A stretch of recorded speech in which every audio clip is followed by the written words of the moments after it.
안녕하십니까. 반갑습니다. 오랜만에 인사를 드리는 것 같아요. 자, 인문특강 시작할 건데, 인문특강 시작하기 전에 또 1년 어떻게 강의할 거고, 또 어떻게 공부를 하면 좋을까에 대해서 좀 이야기를 하고, 인문특강 시작하도록 하겠습니다.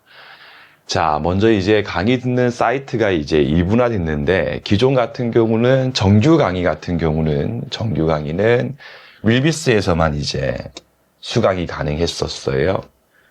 했고 이제 수강생분들 특강을 제가 별도의 사이트에서 제공을 했거든요. 그래서 이렇게 제가 수강생분들 특강 같은 경우를 별도의 사이트에서 제공하는 여러 가지 이유가 있는데, 일단 리비스 사이트에서는 이제 강의 수강 기간이 끝나버리면 그 다음에는 그 특강을 더 이상 들을 수가 없지 않습니까? 그럼 저는 원래 의도가 가급적이면 제 수업을 들으신 분들이라면 그 당해 1년 동안은 이제 특강은 꾸준히 들을 수 있게끔 서포트를 계속 해드리고 싶은데, 그게 이제 리비스 사이트에 특강을 올리면 그 지원이 조금 힘든 측면이 있고, 또 그리고 강의를 올릴 때 신속성도 조금 떨어지기 때문에 여러 가지로 조금 불편한 부분이 분명히 있었습니다. 해서 올해부터는요, 정규 강의 있잖아요. 뭐 인문특강이라든지 기본이론 강의, 문제풀이 강의, 마무리 강의 같은 정규 강의는 똑같이 윌비스에서도 제공이 되는데, 이렇게 별도의 노무사 공방이라고 하는 사이트에서도 제공이 됩니다. 다만 수강생분들 특강 같은 경우는요, 노무사 공방에서만 제공이 되거든요. 그러니까 윌비스에서 수업을 들으신 분들도 당연히 노무사 공방 사이트 오셔가지고 신청하시게 되면 저희가 수강생 확인한 다음에 특강 또 제공해드리니까 윌비스 사이트에서 강의 들으신 분들도 들을 수 있다. 다만 특강 등을 그냥 편안하게 듣고 싶으신 분들 같은 경우는 노무사 공방 사이트에서 강의를 수강하시면요, 그냥 바로 들을 수가 있으니까 편할 거고, 그렇지 않으신 분들은 그냥 리비스에 듣고 오셔가지고 이제 강의 결제했던 거 확인만 되면 저희가 똑같이 대우를 해드리니까 걱정하실 필요 없고요. 이것 말고 뭐 그 밖에 가격 등은 다 동일하기 때문에 다른 뭐 특별한 문제는 전혀 없습니다. 자, 두 번째입니다. 이제 1년 커리큘럼에 대해서 좀 이야기를 하도록 할 건데, 제일 첫 번째 인문특강, 그 다음에 기본 심화 강의, 문제풀이 강의, 마무리 강의라고도 하지요. 이렇게 4단계로 되어 있는데, 인문특강의 경우는 바로 출발할 거고 총 이제 3회고요. 아주 짧게 진행이 되는데, 민법 전체 구조와 체계를 잡는 그런 강의고요. 제가 인문특강 하면서 물론 전부는 아니지만 민법 공부할 때 조심해야 될 부분들, 특히 내용적 부분에 대해서 많이 알려드릴 건데, 자, 곧바로 이제 인문특강의 경우에는 강의를 진행하면서 인문특강이 왜 필요한지에 대해서 충분히 설명드릴 테니까요. 그거 한번 들으시면 되고요. 자, 그 다음에 이제 6월 22일부터 기본 심화 강의 해가지고 이른바 기본서, 그래서 공노민이라고 해요. 공인노무사 민법. 공노민이라고 줄여서 부르는데, 이른바 이제 기본서죠. 민법 기본서로서 강의가 이루어지고요. 민법 초심자분들께서 반드시 들어야 될 강의입니다. 해서 핵심 조문하고 주요 판례 같은 경우를 정확하게 그냥 결론만 조문이 이렇죠, 그렇게 할 것 같으면 강의 들을 필요 없죠. 이 조문이 왜 있고 요 판례의 사실관계가 어떠한데 판례의 법리가 어떠한지에 대해서 이해시켜 드리고 정리해 드리고요. 그리고 최소한의 시간으로 가장 안정적인 점수, 목표점수 70점을 확보할 수 있는 강의가 바로 기본 심화 강의다라고 생각하시면 됩니다. 이제 그 다음에 12월 7일 가가지고 문제풀이 강의가 이제 개강되거든요. 그래서 기출문제에 대해서 정확하게 분석하고 해설하는데, 그 수험생분들 사이에서 약간의 학설 대립이 있죠. 기출문제면 충분하다, 혹은 기출문제 가지고는 이제는 부족하다라고 하는 학설 대립이 있는데, 두 측 다 일리가 있는 말씀들이십니다.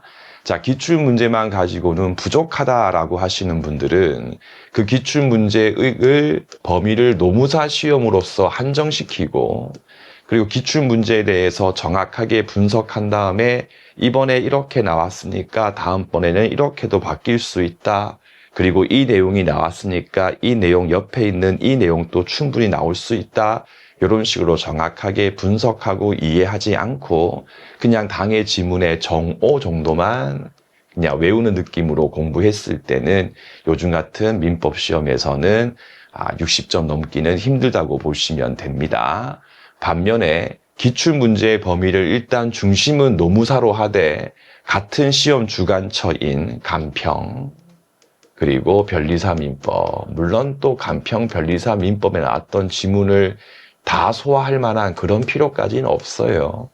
강사의 역할이죠. 간평 기출하고 변리사 기출 문제에 대해서 분석을 해서 이 지문은 노무사 시험에서 나왔을 때도 노무사 수험생 분들이 틀려도 괜찮다 싶으면 버리는 거고 이거는 나오면 꼭 맞춰야겠다 싶었을 때는 책에 넣는 거고 이렇게 해서 기출 범위 좀 넓히고 그 다음 단계에서 단순히 정오만 아는 게 아니고 요 지문의 출제 포인트는 이거고 이렇게 바뀌었을 때는 옳은 지문이 될 수 있고 그리고 이 지문이 원칙적인 내용이니까 다음번 시험 문제에서는 이 원칙에 대한 예외도 나올 수 있다. 이런 식으로 예상하면서 공부하면 기출문제 가지고도 충분히 대비가 가능하다고도 볼 수가 있는 겁니다. 그래서 단순히 기출문제 같은 경우를 답만 외우고 그렇게 하지 마시고요. 분석하고 정확하게 해설을 해드리고요. 더 나아가서 최신 판례 같은 거 있지 않습니까? 조만간에 나올 내용들, 그런 내용 같은 경우는 제가 공노민 연습이라고 해요. 공인노무사 민법 연습이라고 하는데 제가 추후에 다시 이 책에 대해서 설명을 드릴 겁니다. 그래가지고 출제 예상 지문에 대해서 충분히 연습을 하게 되고요. 또 문제풀이 강의를 할 때 기본서 강의했던 내용들 중에서 이런저런 썰은 빼고 핵심적인 부분에 대해서 한 번 더 요약 정리를 해드린 다음에 그거에 기초해가지고 문제를 풀어드리거든요. 그 문제를 듣다 보면 자연스럽게 해독도 되고 정리도 되는 그런 느낌이 드는 게 바로 문제풀이 강의라고 보시면 됩니다. 그 다음에 이제 문풀 강의가 끝나고 난 다음에 파이널이죠. 최종 정리 강의 해가지고 마무리 특강이라고도 부르고요. 파이널이라고도 부르고 합니다. 제 파이널 교재 이름이 이제 미리 시작하는 이거든요. 미리 시작하는 공인노무사 파이널이라고 조금 이름이 긴데 이렇게 미리 시작하는 이란 말을 붙인 이유가 뭐냐면요. 가령 이제 시험이 5월 중하순경에 보통 1차 시험이 있습니다. 근데 4월 말이나 5월 초에 가가지고 마무리 특강을 듣는다는 거는 조금 늦은 측면이 사실 분명히 있습니다. 이 법학이라고 하는 것은 어떤 교재를 샀을 때, 구했을 때 최소한 3번 이상은 봤을 때 효과가 발생하는 거거든요. 근데 4월 말이나 5월 초에 들어가지고 시험일까지 남은 기간이 2, 3주인데 그 상간에 모의고사 한두 번 보고 하면 사실 크게 남는 시간이 없거든요. 그때 가서 파이널 교재를 3번, 4번 이상 본다는 건 사실은 쉽지 않은 일이기 때문에 보통 한 번 보고 체크한 거 정도 좀 보고 시험장에 가시거든요. 그렇게 할 바에는 차라리 그냥 문제집을 한 번 더 보는 게 훨씬 더 유익합니다. 저는 조금 빨리 하거든요. 4월 5일경에 이제 개강하는데 여기 있는 개강일은 여러 가지 이제 이후에 기초해가지고 조금씩 바뀔 수 있긴 한데 큰 변경은 없을 겁니다. 그럼 4월 초에 미리 짧게 이제 빨리 강의 들어버리고 책 정리를 한 다음에 5월 중하순경까지 딴 거 없습니다. 파이널 교재 읽고 그 파트만큼 문제 한 번 더 풀고 읽고 풀고 그거 그냥 반복하다가 시험장 들어가면 사실은 노무사 1차 시험에서 민법 때문에 떨어질 일은 없다라고 생각하시면 돼요. 그럼 잠깐 한 번만 지운 다음에 보통 다 이제 제 강의는 거의 90% 이상이 TPS로서 들으시니까 제 TPS가 가장 좋은 것 중에 한 개가 뭐냐면요. 이 노무사 시험 같은 경우는 진짜 공부할 게 어마어마하죠. 그러니까 오히려 변리사 시험 같은 경우는요. 1차 공부를 1년 동안 화끈하게 딱 하고 1차 시험 붙고 난 이후에 2차 공부를 또 화끈하게 하는 시험이거든요. 근데 이제 간평하고 노무사 같은 경우는 1차 공부할 때도 2차 중심으로 공부를 하다 보니까 2차, 1차 과목을 같이 공부하니까 공부량이 어마어마하다고 보시면 됩니다. 따라서 노무사 강의하실 때 하시는 분들은 자기가 강의할 때 기간만 생각하고 강의하는 것보다는 자기 강의가 끝나고 그 수험생분들께서 다른 과목 수업 듣고 다른 과목 공부를 할 때 그 자기 과목의 감을 유지할 수 있게끔 서포트하는 게 매우 중요하거든요. 그러니까 제가 이제 종종 카페라든지 이런 데다가 어떤 강의가 끝나고 난 다음에 이렇게 공부하세요 알려드리는데, 특히 기본 심화 강의하고 문제풀이 강의 사이 있죠. 사이 기간 동안에 제가 꾸준하게 이 기간 동안에 어떻게 공부를 하시면 된다는 부분에 대해서 제가 충분히 알려드리거든요. 따라서 밑에 보시면 네이버 카페, 네이버 가셔가지고 공인노무사 민법을 위한 김동진 공방이라고 검색을 하게 되면 카페가 나오거든요. 그 카페에 가셔가지고 가입하시면 제가 공지사항에다가 노무사 수험생분들에 대해서 정보를 알려드리기 위한 카카오톡 단톡방이 있습니다. 거기 들어오셔가지고요. 설정 부분에 가셔가지고 알림 끄기를 누르세요. 누르신 다음에 한 일주일에 한두 번 정도만 이 단톡방에 들어와서 톡을 확인하시면 이 단톡방은 저만 글을 올릴 수가 있거든요. 그럼 제가 각 분기별로 강의가 없는 기간 동안에 이 기간 동안은 욕심내지 마시고요. 뭐 기본서 밑줄하고 피기노트 정도 보시면 되니까 일주일에 한 3일 정도, 하루에 1시간 반 정도만 뽑아내서 그냥 꾸준히 보시면 됩니다. 보실 때 뭐 밑줄 친 게 이거 내가 밑줄 그은 것 같은데 왜 처음 보는 것 같지라는 생각도 괜찮습니다. 그냥 종교인의 마음으로 특별히 머리에 크게 남기려고 하지 말고 그냥 평온한 마음으로 차분하게 읽기만 하시면 됩니다. 등등등의 제가 가이드를 계속 해드려요. 그럼 그 상간에 조금씩 민법 공부를 해서 감을 유지하시다가 이제 문제풀이 강의로 딱 들어와가지고 기본서 한번 읽고 문제 한번 풀고 강의 듣고 딱 하게 되면 거의 이제 노무사 시험 같은 경우는 준비가 끝나가고 이제 그 내용을 바탕으로 시험 직전에 한번 빠르게 리마인드 해놓고 해독을 계속 하고 들어가시면 그냥 끝난다라고 생각하시면 됩니다. 그래서 제 TPS를 선택하시는 분들 같은 경우는요, 저의 제1 목표가 물론 당연히 강사는 책 열심히 써가지고 오탈자 없게 하고 강의 준비 열심히 해가지고 강의에 오류 없게끔 하는 게 제일 중요하지만 또 중요한 게 1년 동안 이른바 리딩하는 거 끌고 제가 가면서 걱정하지 마시고 제가 하는 것만 쭉 따라오게끔 해가지고 그 무수히 많은 힘든 과목들 중에서 그나마 조금 민법이 힐링이 될 수 있는 과목이 될 수 있게끔 하는 게 민법 강사의 본분이 아닌가. 저는 그렇게 생각하고 그렇게 열심히 해왔고 올해는 더 열심히 해드릴 거니까 저를 믿고 따라오시면 그것으로 충분합니다.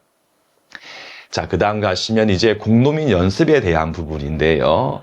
어차피 이제 공노민 기본서 같은 경우는 기본서 형식은 다 똑같으니까 별 얘기가 없는데 이 공노민 연습 책이 여러분들 OX 교재거든요. OX 형식의 교재입니다. 자, 그래가지고 아직도 일부 OX 교재를 보고 하면 시험 망한다 하는데 사법시험 때도 OX 교재로 강의했었고 변리사도 OX 강의고 올해도 간평의 감정평가사 쪽에서 제일 많이 팔린 민법책 중에 하나가 제 OX 교재거든요. 절대 OX 교재를 봐서 망하고 그런 일은 없는데 제가 왜 없는지를 지금부터 알려드릴 겁니다. 자, 일단 여기 첫 페이지에 있는 이 내용이 제 공노민 연습 교재 내용인데요. 편집은 다릅니다. 제가 이제 편집으로 쏴버리면 PPT에 안 담기니까 해가지고 OX 지문이 있고 밑에 지문이 있고 정답은 밑에 있고 해설이 있고 이렇게 기출 표시가 있는 형태거든요. 마찬가지로 7, 8도 보시면요. 지문이 있고 이쪽에 이제 정답이 있고요. 해설이 이렇게 돼 있거든요. 일단 여러분들 문제집을 고를 때 통객관식이냐 OX냐라고 하는 형식보다 더 중요한 게 해설지가 제일 중요한 겁니다. 어차피 기출 지문 같은 경우는 다 똑같기 때문에 뭐 기출 지문 가지고 어떤 교재가 더 좋다 안 좋다 그렇게 얘기를 할 수는 없겠죠. 하지만 해설지는 진짜 다른 수준이거든요. 제가 장담하건대요. 공인노무사 쪽에 있는 문제집 중에서 해설지는 제게 제일 정확하고 제게 제일 풍부합니다. 그럼 선생님, 해설지가 빈약한 경우도 있습니까? 있을 수 있겠죠. 그 이유가 뭐냐? 저는 좀 잘 알아요. 첫 번째, 해설로분들 자세하게 붙이는 거 엄청 힘든 일이거든요. 그러니까 귀찮고 시간 없으니까 대충 붙이는 경우도 많고요. 두 번째가 해설이 자세하면 강의를 안 듣는 분들이 많이 생겨요. 왜 해설지에 다 밑줄도 돼 있고 다 돼 있으니까요. 그러니까 강의를 조금 더 많이 팔기 위한 차원에서 그냥 대충 뭐 사건 번호 정도만 쫙 넣어놓고 뭐 대충 해놓고 하는 경우도 종종 있다고 저는 들었거든요. 근데 제 교재는요, 해설만큼은 그 누구도 저한테 뭐라 할 수 없을 만큼 자세하게 해뒀습니다. 그럼 제가 통 문제가 아니고 OX 형식으로 한 이유가 뭐냐? 우리 여러분들 노무사 1차 시험 공부하시는 분들 같은 경우가 참 힘든 게 뭐냐면 민법을 진짜 잘하고 싶어. 민법에 대해서 진짜 점수를 많이 받고 열심히 잘하고 싶은데 문제는 뭐냐면 민법이라고 하는 소위 공인노무사 1차 시험에서는 조금은 이제 뭐 사실이니까 소위 조금은 하찮은 대우를 받는 이 민법에 많은 시간을 투자할 수가 없지 않습니까? 해서 시간 투자를 많이 못해요. 시간 투자를 많이 못합니다. 그러므로 교재의 분량이 많으면 안 돼요. 분량이 적어야 됩니다. 왜냐하면 제가 또 뒤에서 얘기하겠지만 보세요. 민법에 투자할 수 있는 시간이 거의 없는데 막 문제집이 6, 700 막 넘어가요. 그럼 시간은 별로 없는데 분량은 많다. 그럼 그걸 소화할 수가 없는 거거든요.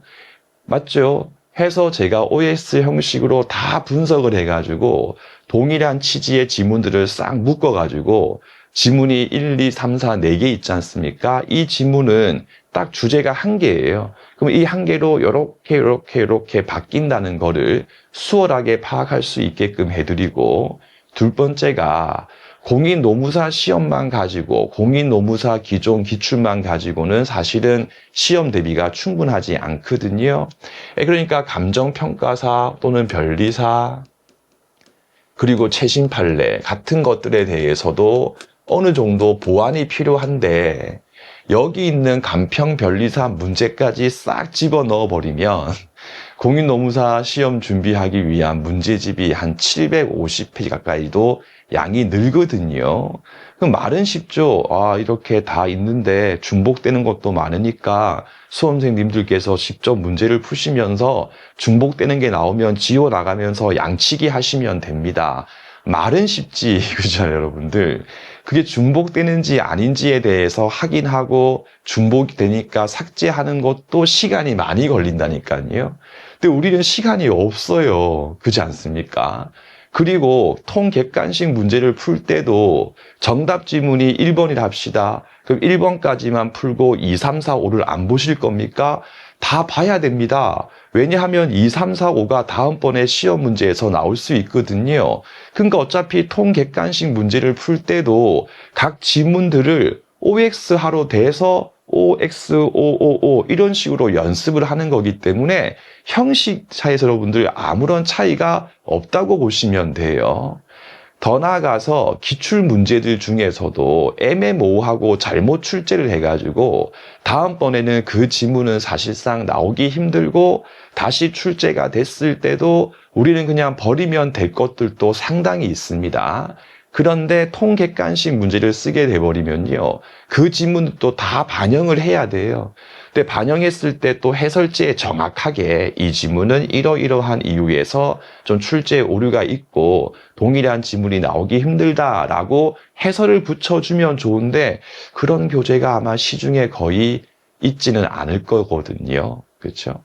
마지막으로 문제집 가지고 이제 해독할 때에 시험이 임박했을 때에 통객관식 문제집으로서 해독할 때는 속도가 빨리 안 붙습니다.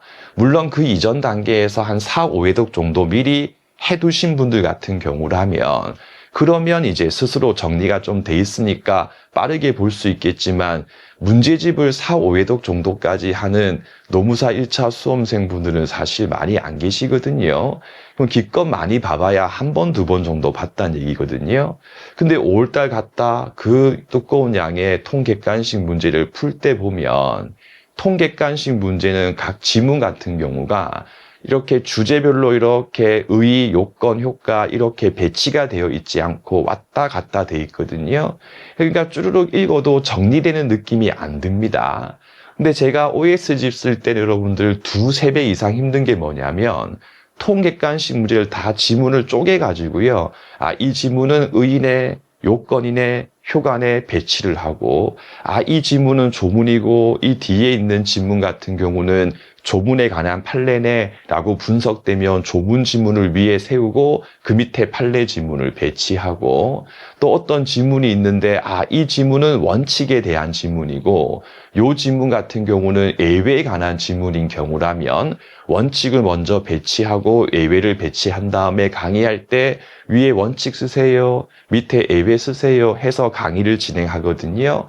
그러니까 마무리 단계에서 기본서 아예 안 보고 공노민 연습 교재만 차분히 쫙 봐도 어차피 의, 요건, 효과, 원칙, 예외, 조문, 판례 이렇게 쭈르륵 잘 돼 있기 때문에 계속 보다 보면 어느 순간에 17번 지문을 봤을 때 18번 지문이 요거의 예외인 키워드가 그거였지 라고 하는 생각이 들어요. 그러면 해독이 엄청 빨라지거든요.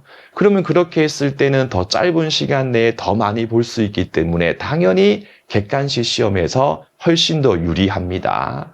자, 그런데 선생님 아무리 그래도 OX 문제만 보고 시험장 가면 오지선다 객관식 문제에 적응하기 힘들지 않습니까? 라고 하는 말씀도 원래 많이 했었어요. 옛날 사법시험 때부터. 저는 원래 이렇게 해서 공노민 연습이라고 하는 책을 출간하고 이걸로 문제풀이 강의를 합니다. 그 문제풀이 강의가 끝나고 난 다음부터 최종 파이널 강의 전까지 약 3개월 정도의 공백기, 민법 강의가 없는 공백기가 있지 않습니까? 제가 이 사이 기간 동안에 연습 문제풀이 듣고 한번 보신 분들께서 민법 공부를 할 때에 또 가이드를 하거든요. 여러분들 문제풀이 강의 듣고 종강하신 분들께서는 또 차분하게 한 번만 더 쭉 보세요. 다 보신 다음에는 네이버 카페에 가면 제가 여러분들 공노민 연습 반복을 유도하기 위하여 왜 잘 반복 안 하시거든요. 물론 진짜 다 이해됩니다.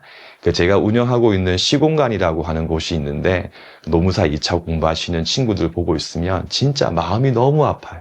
와, 이 정도까지 양이 많이 해야 되나 싶기도 할 정도로 진짜 어마어마하게 공부를 열심히 할 정도로 양이 많거든요.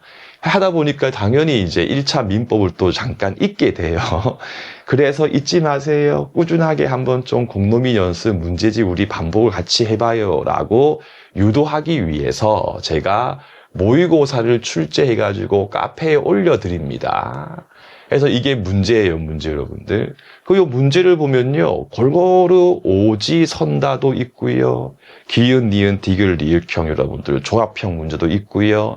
최근에 노무사 시험의 트렌드 중에 하나가 이 기은, 니은, 디귿, 리을 조합형 문제가 많이 나오기 때문에 이렇게 계속 출제를 합니다. 작년에 제가 총 11회분 출제했나? 이렇게 출제를 하는데 선생님 이렇게 출제해버리시면 수험생 입장에서 공노민 연습으로 마무리를 할지 이걸로 할지 너무 힘들어지고 양이 늘은 거 아닙니까? 제가 여러분들 양 늘려드릴 일은 없다고 보시면 됩니다. 해서 요 문제를 푸는 거예요. 그래서 책을 한 번 더 읽고 제가 범위를 알려드리거든요. 그럼 1페이지부터 여러분들 30페이지까지 공노민 연습 한번 빠르게 쫙 보시고 문제를 푸세요 라고 해요.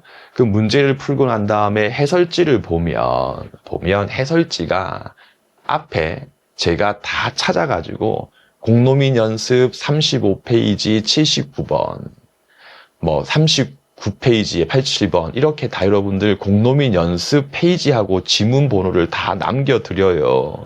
그 왜 이렇게 하냐? 예를 들어가지고 채점을 했습니다. 7번을 틀렸습니다. 틀렸다. 7번 정답이 2번이 8번 돼 있네. 8번 합시다. 그래서 8번이 OX55, OX55 돼 있다 합시다. 그럼 정답이 뭐 있는데 아무 틀렸다. 그럼 틀린 지문을 봤을 때 한 번 더 보고 짧은 해설을 보고도 내가 왜 틀린지에 대해서 이해가 안 되는 경우 있지 않습니까? 그럼 그런 경우에는 이 시험지에다가 정리를 하는 게 아니라 공로민 연습 교재로 가는 거예요. 가가지고 35페이지 가시면 중간에 81번 지문 있겠죠, 여러분들. 그러면 사람은 한 번 틀린 거 또 틀리거든요. 그러면 자기는 기뻐하셔야 돼요. 틀렸다고 실망할 게 아니고, 아, 내가 찾았다. 내가 아직까지 정리를 못한 거를 내가 이 81번 지문에 대해서 정확하게 알지 못했구나 하는 기쁜 생각을 가지고 이렇게 V자 같은 표시를 한번 하는 거죠. 선생님, 표시하는 게 뭐가 의미가 있습니까? 시험 임박해가지고 시험 직전에 갔을 때는 민법에 뭐 공부할 수 있는 시간이 10시간도 잘 안 나오거든요. 그랬을 때 파이널 교재 한번 빠르게 보고 시험 직전에 공로민 연습에 체크된 거 있지 않습니까? 그거 한 번 더 눈에 바르고 시험장에 들어가면 원래 본인이 틀릴 운명이었던 문제까지도 맞출 수가 있게 되기 때문에 이렇게 꾸준히 체크를 하면서 공부를 하는 겁니다.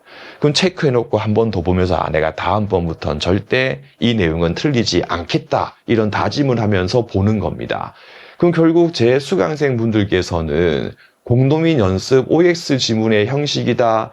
옆에서 야 OX 지문 가지고는 뭐 시험 문제 적응 못한대 라고 해도 어쩌라고 라고 생각하시고 그냥 저를 선택했으면 저를 믿고 쭉 따라오시면 돼요.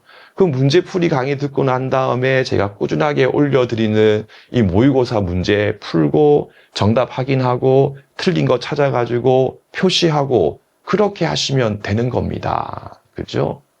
네. 아무 문제 없겠죠? 됐고요. 이제 제가 지금부터 몇 가지의 좀 조언을 좀 해드리도록 할게요. 그 민법 공부를 좀 미루시는 분들이 계십니다. 왜냐하면 이제 선생님 민법은 휘발성이 매우 강한데 미리 공부해둬도 다 까먹을 거니까 나중에 뭐 내년 1월이나 2월 달쯤에 민법 공부를 시작하는 건 어떨까요? 라고 하시는데 당연히 그 말씀도 일리가 있는 말씀 맞습니다. 그런데 그런 거라면 어차피 우리가 오늘 저녁에 밥을 먹어도 내일 여러분 또 배가 고플 거거든요. 그럼 왜 식사를 하십니까? 어차피 내일 또 배가 고프실 건데. 그렇지 않습니까? 해서 여러분들 휘발이 걱정될수록 지금 당장 시작하는 게 좋아요. 해서 휘발성이 걱정돼가지고 민법이란 과목의 공부를 미루면 절대 안 되는 이유가 첫 번째입니다. 노무사 1차 시험 같은 경우는 해보시면 알 겁니다. 참 이게 재밌는 그런 수험계인 게 저도 많이 들으니까. 처음 시작할 때 이제 학원 가서 뭐 상담하면 2차 공부를 먼저 하시면 되고 1차 공부 같은 경우는 내년 정도 가서 하시면 됩니다. 이렇게 되게 1차 시험에 대해서 쉽게 얘기를 하시거든요. 그런데 1차 여러분들 통과하기 위해서 공부해야 될 양이 만만치 않습니다. 상당히 많아요. 그래가지고 그런 상담 믿고 1차 공부를 전혀 안 하고 있다가 내년 2월 달 무렵에 가가지고 1차 공부를 시작했을 때에 많은 분들께서 이제 1차 시험에서 떨어지는 일도 생기게 되거든요. 공인노무사 시험 1차 한번 떨어져 버리면요. 그 다음 수험 계획이 되게 힘들어질 수가 있기 때문에 가급적이면 1차는 바로 붙는 게 제일 좋아요. 그래서 노무사 시험 같은 경우는 시험이 임박할수록 암기의 부담이 훨씬 더 커집니다. 민법은 만만한 과목입니다. 끝판대왕, 뭐 삼보가 지름들 끝판대왕 다 외워야 될 과목이 막 나오거든요. 그런데 그때 가서 민법을 암기를 한다? 거의 뭐 불가능한 문제라고 저는 생각하고요. 따라서 일찍 민법만큼은 이해가 필요한 과목이기 때문에 일찍 시작해서 많이 말고 꾸준히 조금씩 해서 민법 강의가 이루어지는 기간 동안에는 강의 듣고 복습하시고 민법 강의가 없는 기간에는 많이도 말고 한 일주일에 한 3일 정도 많으면 하루에 한 2시간 정도, 좀 많네요. 1시간 반 정도 해가지고 꾸준히 공부하셔가지고 이해를 최대한 늘려야 됩니다. 그래서 민법이 이만한 과목이라면요, 이해를 이 정도까지 해가지고 이해를 시켜놓고 요 부분을 이제 남겨두고 암기사항이잖아요. 요거를 이제 시험 마무리 단계에 갔을 때 집중적으로 눈에 발라가지고 암기를 해가지고 시험장에 들어가야지 다른 1차 과목에 대한 암기도 같이 병행할 수 있는 거거든요. 따라서 민법 같은 경우는 미리 시작하는 게 좋다라고 꼭 알려드리고 싶고요. 두 번째입니다. 동차 전략입니다. 해서 1차 시험 붙고 바로 2차 시험 붙어가지고 수험 생활을 마무리하는 전략을 말하거든요. 해서 동차 전략을 또 좋은 전략입니다. 그런데 동차 전략을 세웠으면 본인이 이른바 강신장이 됐을 때에 가능하다라고 저는 이야기를 좀 해드릴게요. 그래서 동차 합격을 목표로 했으면 끝까지 자기 자신을 믿어야 됩니다. 근데 이게 많은 분들이 이렇게 못하셔요. 해서 1차보다 당연히 공인노무사 시험은 2차 중심으로 공부하는 게 맞습니다. 이건 이견이 없습니다. 그래서 1차 중심으로 1년 내내 공부한다. 그거는 이제 시간을 낭비하는 거기 때문에 2차 중심을 하는 거 맞아요. 맞는데 다만 아무리 2차 시험 중심으로 공부를 한다 해도 내년 3월 혹은 4월부터는 1차 공부에 완전히 몰입을 해야 됩니다.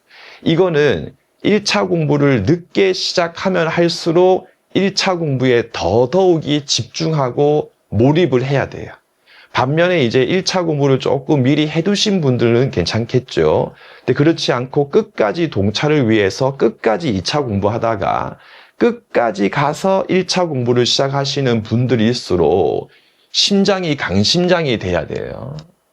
더 1차 공부에 몰입을 해야 돼요.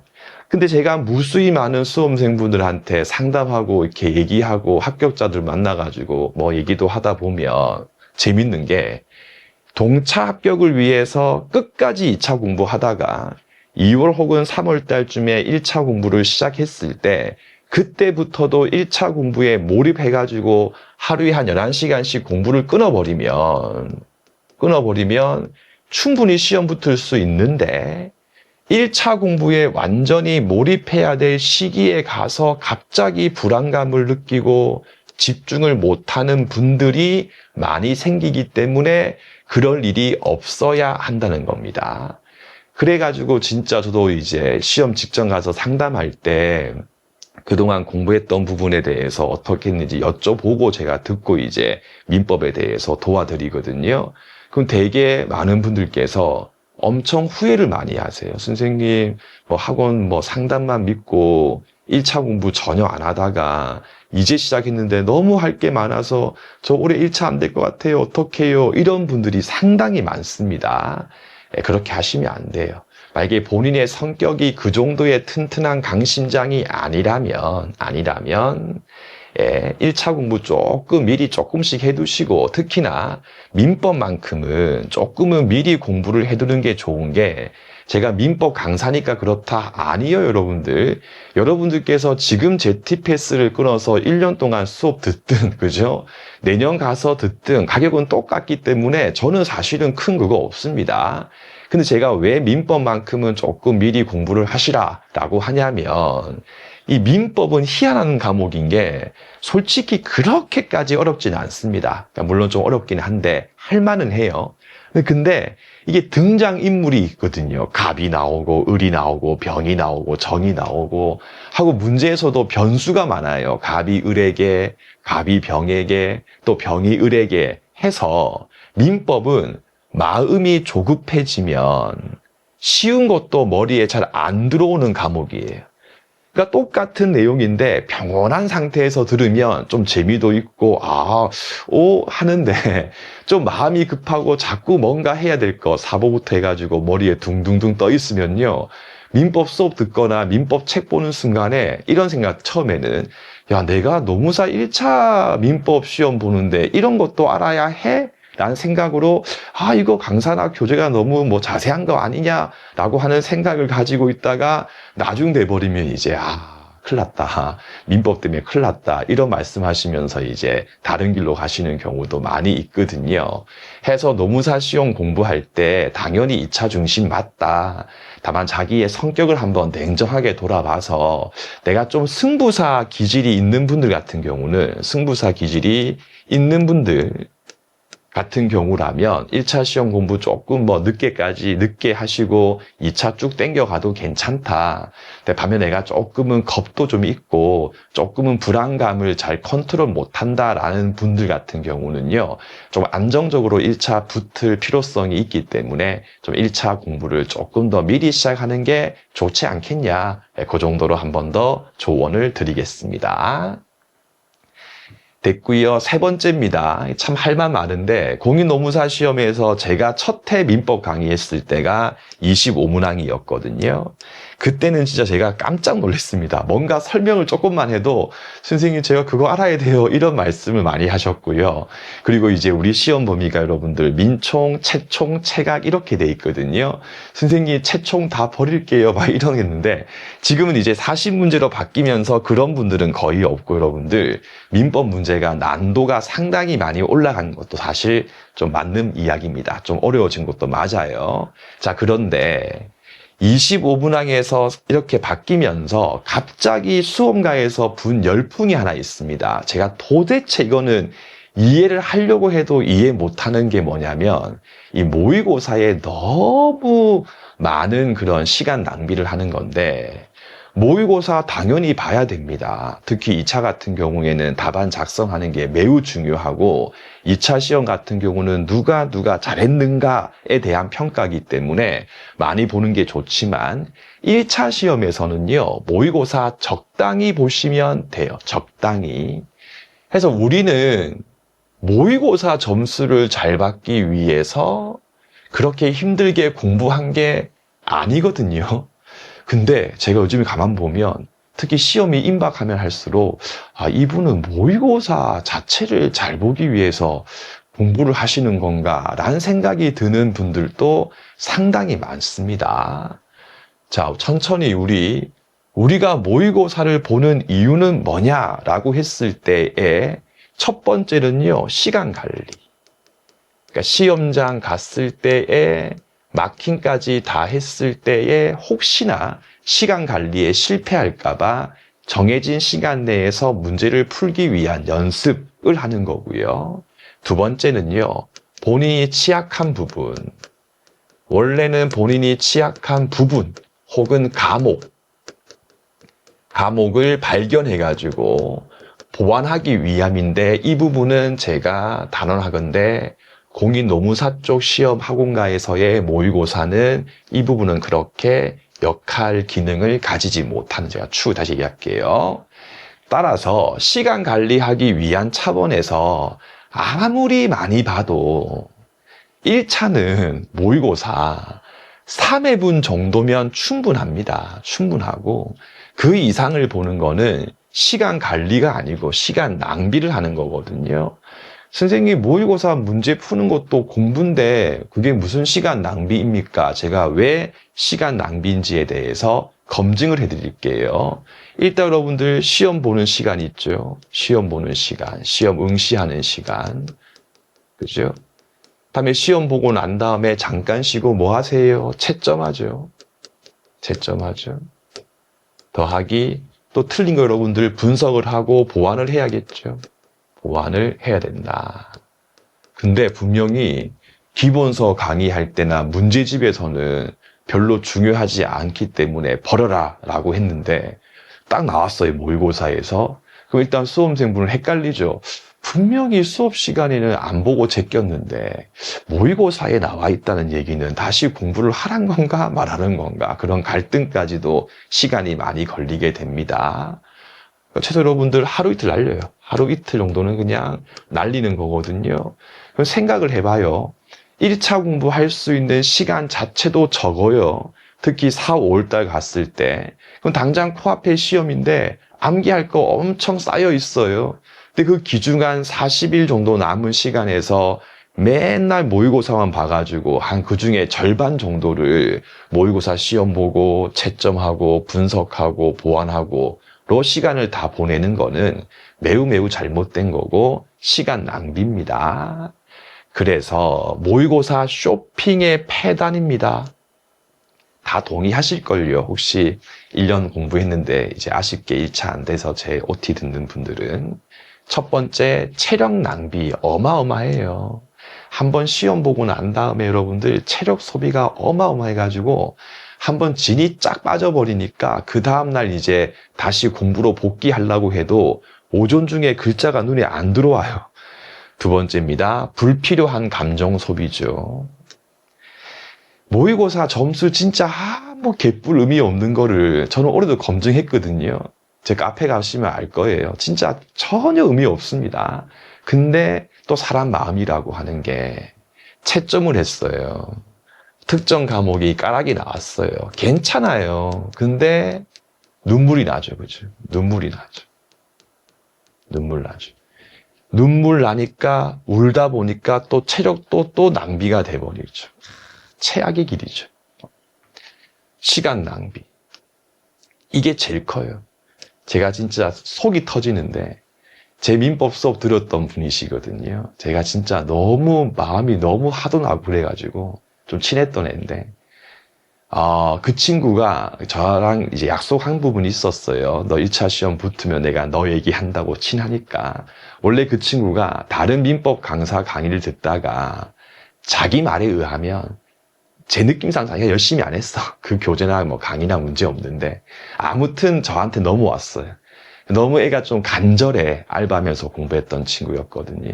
그러니까 제가 조금 뭐 도와도 드리고 상담도 하고 하다 보니까 됐는데 올해 시험치기 4월 초쯤인가 선생님 왜 했더니 저 선생님 민법 공부 망한 것 같아요. 했더니 왜 했더니 모의고사를 봤는데 점수가 너무 안 나가지고 진짜 죽고 싶다는 거예요.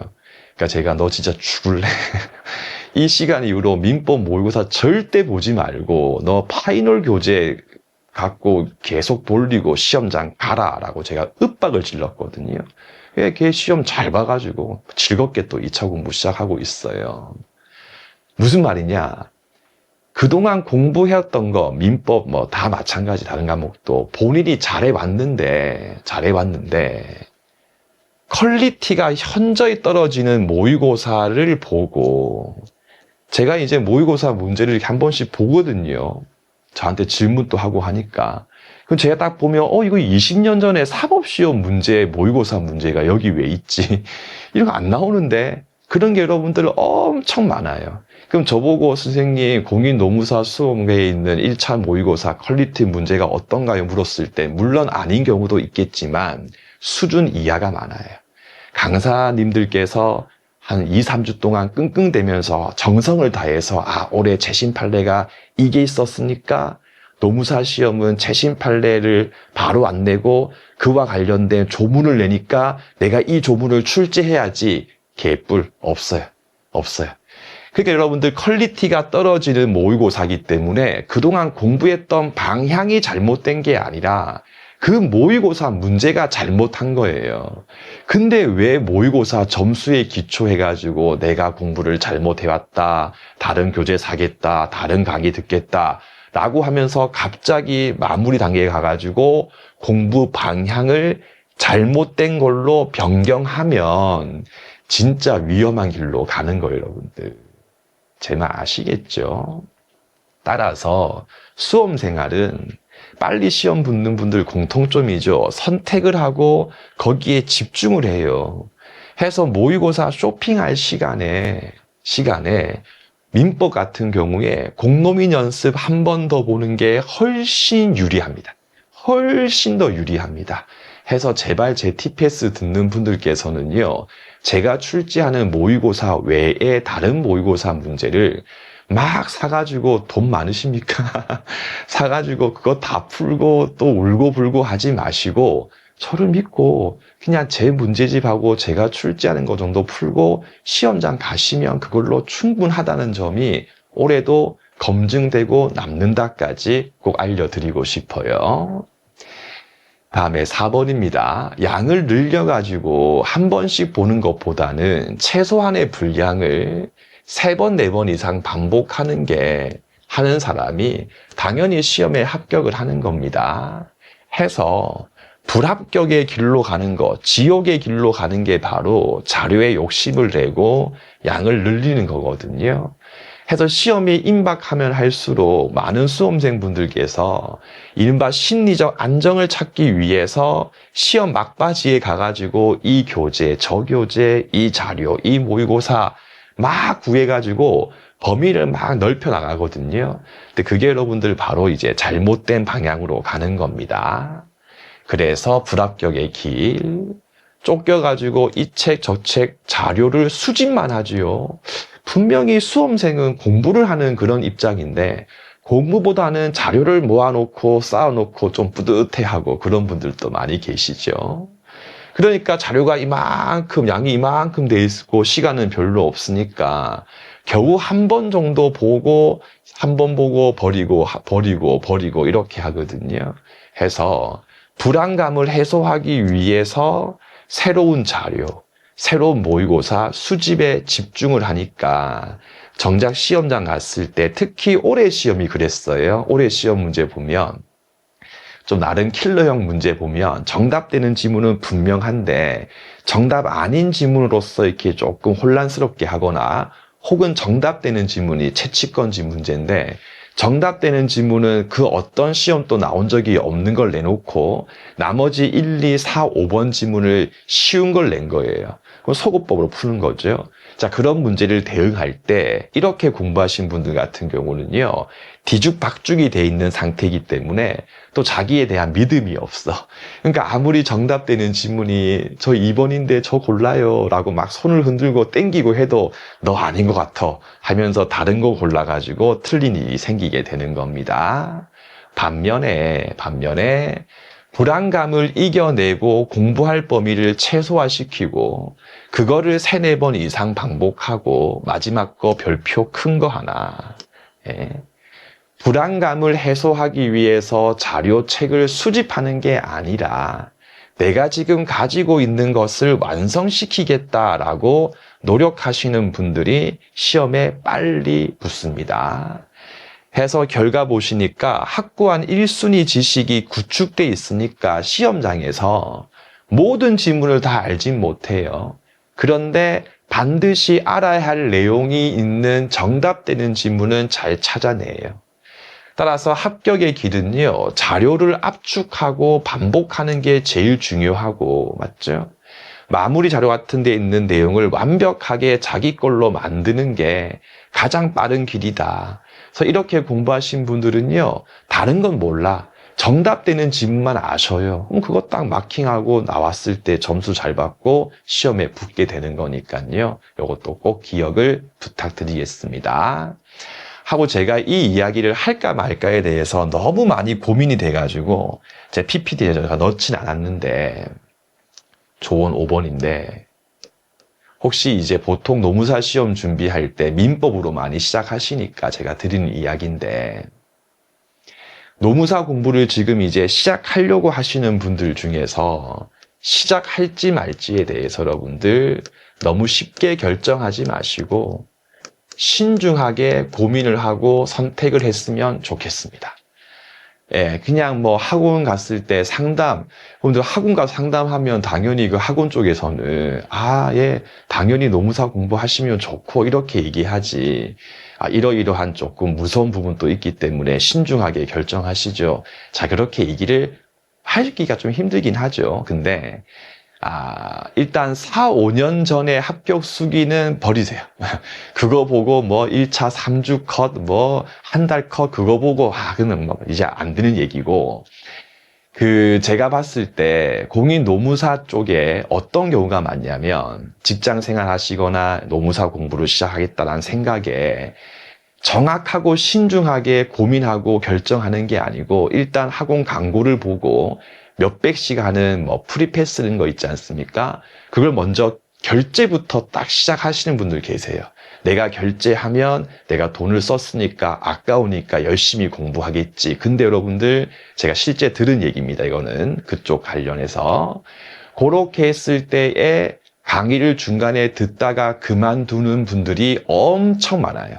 엄청 많아요. 근데 이미 여러분들 프리패스 같은 거 학원 종합반 결제했지 않습니까? 강의를 일부 수강하고 난 다음에 환불 처리할 때는요, 정규가로 여러분들 공제하고 환불이 이루어지거든요. 그래서 강의를 한 절반씩 좀 더 들어오게 돼버리면 거의 환불금이 없는 상태로 가요. 그러면 내가 이거 받고 환불할 바에 내가 그냥 수험생활 기간만 연장시켜 놓고 1년 뒤에 또 열심히 하자라고 하는데, 또 1년 뒤에 갔을 때 책부터 또 다 사요. 책도 진짜 많거든요, 여러분. 과목당 막 5개씩 있고 하거든요. 이만큼 사놓고 또 한 3, 4회다 또 멈추는 경우가 상당히 많습니다. 돈 낭비, 시간 낭비지 않습니까? 해서 참 좋은 직업 맞습니다. 그런데 합격하는데 제 느낌상 봤을 때는 작년과 올해 내년까지는 정말 붙기 힘든 시험 중에 하나가 노무사 시험이기 때문에 정말 내가 한 2년 정도는 공부에 내 다 바쳐야겠다. 내가 딴 거 안 하고 열심히 공부만 하겠다. 라고 하는 자기 확신이 서신 분들은 당연히 공부하시면 되고요. 말고 찔끔찔끔 공부하실 분들 같은 경우는 시작했을 때 여러 가지로 시간 낭비, 돈 낭비할 수 있기 때문에 노무사 수험 생활을 시작하기 위한 결정을 할 때 신중하고 또 신중하게 고민을 많이 하신 다음에 선택을 하시고, 말고 내가 시작하겠어 라고 해서 시작했으면 여러분들 더 이상 뒤를 보지 마시고 앞으로 끝까지 나아가시면 다들 좋은 결과 있으실 겁니다. 자, 이제 마지막입니다. 수험생, 특히 민법 관련해가지고 제 수강생분들께서 꼭 명심할 얘기입니다. 항상 마음속으로 어쩌라고 라는 생각으로서 공부를 하시면 좋아요. 결국 이제 수험생 분들이 최종 합격까지 갈 때는 보면 다들 잘 아시거든요. 다 열심히 하니까 제가 봤을 때는. 그러면 이분들 사이에서 누구는 붙고 누구는 떨어지는 이유가 뭐냐면요. 누가 좀 더 불안감을 잘 누른 상태에서 차분하게 슬럼프 없이 공부를 꾸준히 이어가는가에 따라서 달라지거든요. 그러면 불안감이라고 하는 것을 완전히 없앨 수는 없어요, 여러분들. 불안감은 존재하는 겁니다. 그럼 최대한 그 불안감을 눌러야 되거든요. 누를 때 제일 좋은 방법이 자신감이에요. 어쩌라고 해서 이제 제가 막 수업할 때 얘기합니다. 여러분들 이거 제끼세요. 문제에서 나오면 그냥 어쩌라고 넘기시면 됩니다. 제가 이렇게 자주 얘기하거든요. 그 마인드를 꼭 장착하시고 민법 공부하시면 된다. 왜? 변리사 시험 같은 경우는 민법이 1차의 핵심 과목이기 때문에 제일 강의도 길고 양도 많거든요. 하고는 목표 점수가 변리사 같은 경우에는 목표 점수가 보통 수험생분들께서 92.5에서 95를 보고 공부하시거든요. 그럼 40문항 중에서 2개 또는 3개 정도로 막아내는 게 목표예요. 근데 여러분들 우리 같은 경우는요. 공인노무사 1차에서 민법을 봤는데 내가 뭐 100점이다 자랑할 수 없잖아요, 여러분들. 사람들이 야, 뭐 그렇게 했냐 하니까 해서 솔직히 여러분들이 이 정도 점수면 충분하거든요. 그죠? 그러면 여러분들 40문제지 않습니까? 문제에서 여러분들 10개 이상 틀려도 괜찮아요. 그죠, 여러분들? 10개. 그럼 항상 마인드가 어쩌라고 이런 마인드로 공부해야지 어쩌지 하면 안 돼요. 안 돼요. 해서 이 마인드로서 공부 범위를 확정하고 계속 반복하는 게 가장 안정적이고 가성비도 높다. 가성비, 즉 시간 투자는 적게 하면서도 점수는 또 쉽게 받을 수 있는 방법이거든요. 그래서 이제 남아있는 1년 동안 제 민법 강의를 들으시면서 민법 공부하시는 분들께서는요, 항상 자신감 있게 어쩌라고, 어쩌지 이게 아니고 이런 마인드로서 민법 공부를 하고 제 수업을 쭉 따라오시게 되면 내년 2027년도 1차 시험에서 민법 때문에 1차 시험에 떨어질 일은 없다까지 알려드리고요. 바로 이제 인문특강으로 넘어가도록 하겠습니다.